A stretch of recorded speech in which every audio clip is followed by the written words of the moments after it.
கல்விக்காக காமராஜர் கண் திறந்தார் என்று சொல்வார்கள். ஆனால் ஒரு கிட்டத்தட்ட 65 ஆண்டுகளுக்கு பின் கல்வி பயில்வதற்காக நம்முடைய குழந்தைகளுக்கு பள்ளிக்கூடங்களை தந்து தமிழகம் கல்விச்சோலையாக மாற்றியிருக்கின்ற ஒரே ஒப்பற்ற தலைவர் எங்கள் தலைவர் தளபதியார்.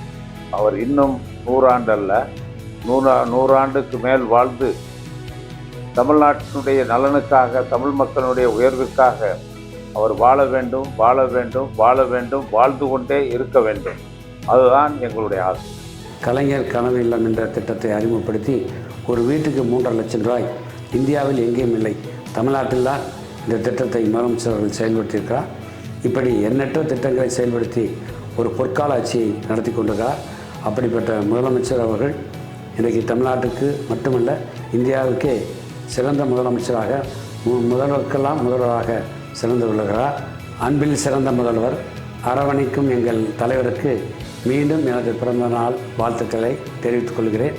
பெரியார், அண்ணா, கலைஞர், திராவிட சிந்தனை, தமிழ் உணர்வு, மாநில சுயாட்சி, சுயமரியாதை, சமதர்மம், எல்லோருக்கும் எல்லாம், அனைவருக்கும் அனைத்தும் என்ற அந்த கொள்கைகளை எல்லாம் உடைய ஒரே முதலமைச்சர் இந்தியாவின் தமிழ்நாடு முதலமைச்சர் நம்முடைய தலைவர் அண்ணன் தளபதி மட்டும்தான்.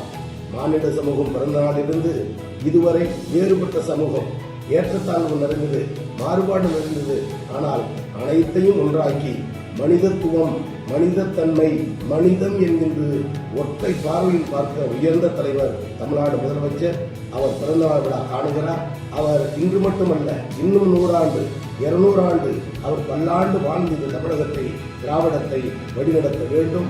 இந்தியாவில் இருக்கக்கூடிய பாசிச கொள்கைகளுக்கு எதிரான ஒரு தலைவராக, பாதுகாப்பான தலைவராக, சிறுபான்மை மக்களை நல்வழிப்படுத்துகிற தலைவராக, தாழ்த்தப்பட்ட மக்களுக்காக குரல் கொடுக்கிற தலைவராக இருக்கிற ஒரே தலைவர் நம்முடைய கழக தலைவர் தமிழ்நாடு முதலமைச்சர் அண்ணன் தளபதி. அவர் புகழ் என்றென்றும் பரவட்டும் பரவட்டும். பிறந்தநாள் வாழ்த்து முடிக்கிறேன். நன்றி, வணக்கம்.